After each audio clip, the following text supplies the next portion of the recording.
Welcome from beautiful Canada.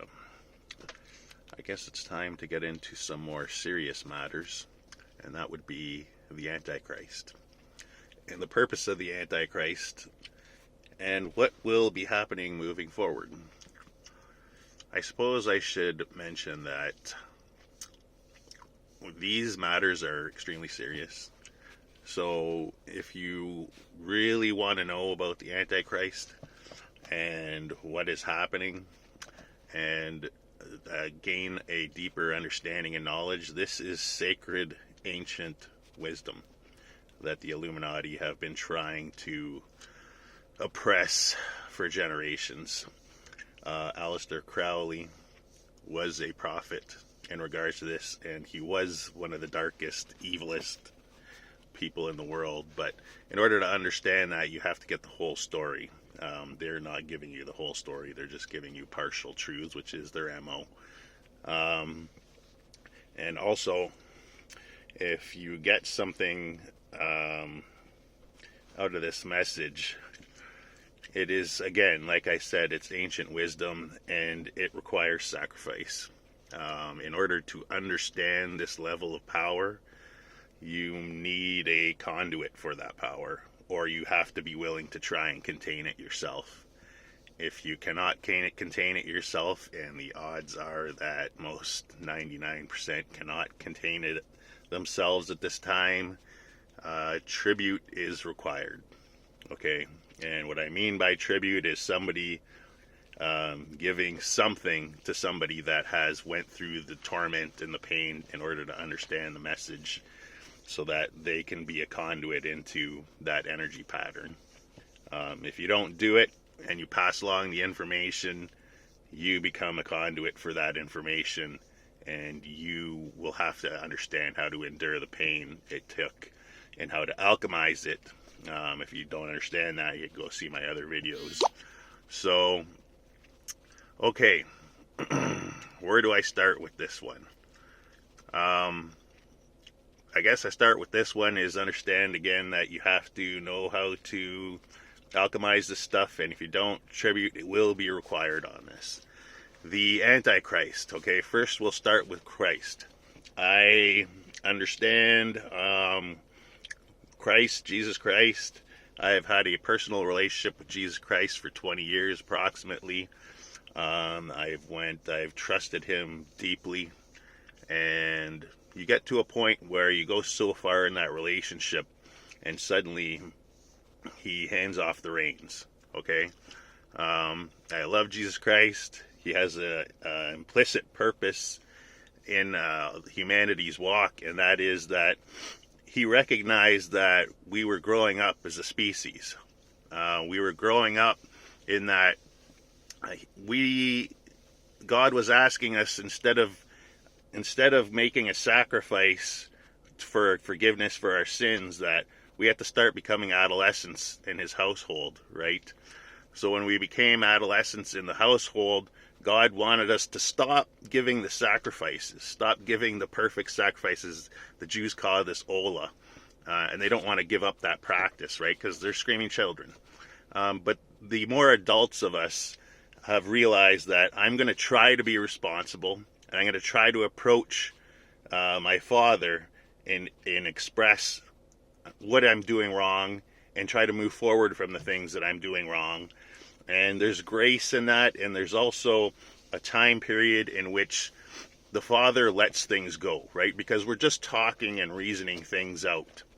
And, you know, as we become adolescents and we're growing, that relationship and understanding that, hey, we're fucking up and we're responsible for our fuck-ups and we need to do things better, that is what the Father looks for, right? And in the world we're at, the Illuminati are using this to their advantage. They understand the spiritual law right now is that they can still do Ola and get away with shit, or they used to. It's not available to them anymore. As you can see, in Gaza, they tried to do Ola, which means Holocaust, which is a live sacrifice to try and wash away their sins. And it's not working. Nobody's buying the shit because Dad's not protecting him anymore. And Jesus is not protecting them anymore either. So who comes? So here's the thing, here's where things get deep. God has seen, we're all adolescents. It's time that I release you from the household, right? Jesus was the energetic pass through, right? Where you go to Jesus and Jesus will pass that information to God, and God will be able to use Jesus as a communicating scenario between us as a species and God in his higher form. The Antichrist is not a bad individual. The Antichrist understands this stuff, but the Antichrist also understands that we're no longer under God's household. We're no longer under God's protection anymore. We have to be responsible for our own actions. We're out in the real world.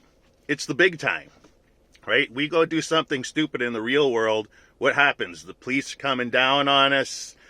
People are going to get mad. It's no longer dad stepping in for us. We are directly responsible for our own shit.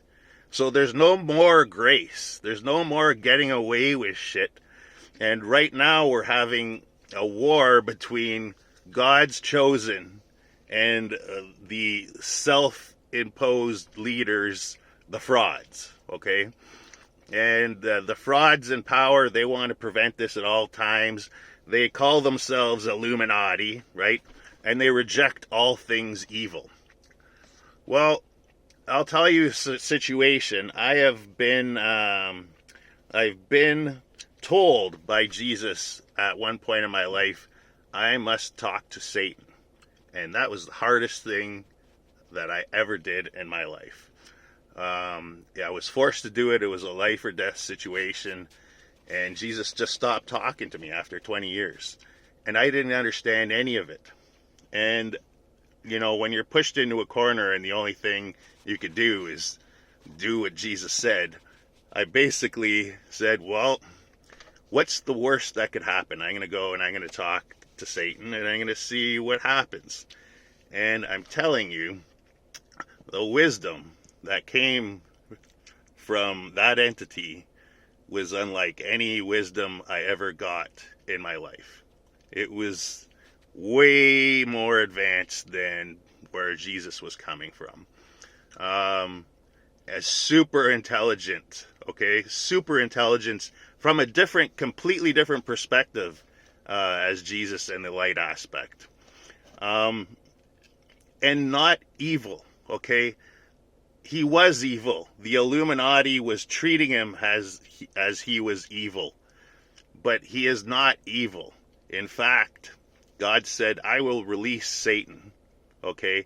And why is that? Because Satan is like the police force.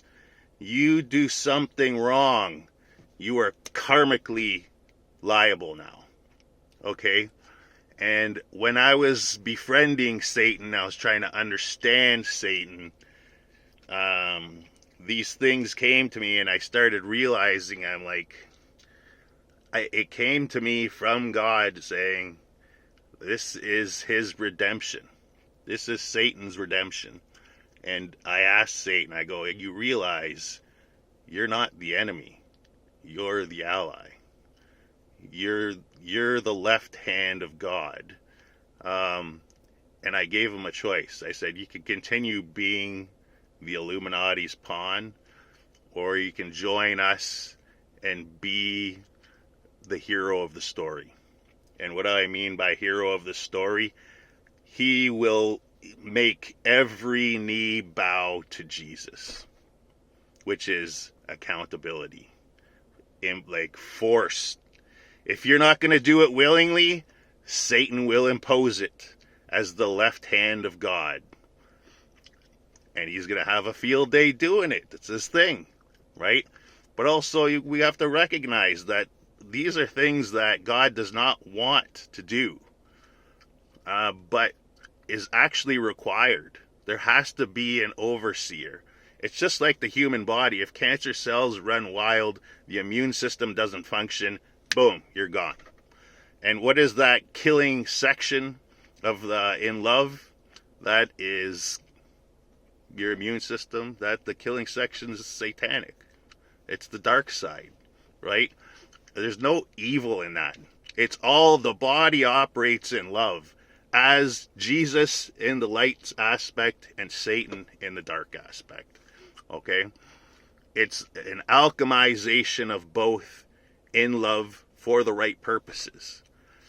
Now, I wondered, I have been able to resolve this. I have been through these fires of hell, and they're not something I would recommend anybody do, but it is possible, and I think we could do it slowly over time. I was tortured, right, in order to come to this understanding, and still to this day I deal with things because able to contain this stuff is called alchemization, right? So you have to really understand Satan and Lucifer, the aspects of light and dark, and you have to bring it into a single unity. The first time I realized this, my dad said something to me. I was friends with Satan at that time, and my dad said something to me, and he's very religious, about my aunt. My cousin, which is my aunt's, clearly my aunt's son, but he has MS, right?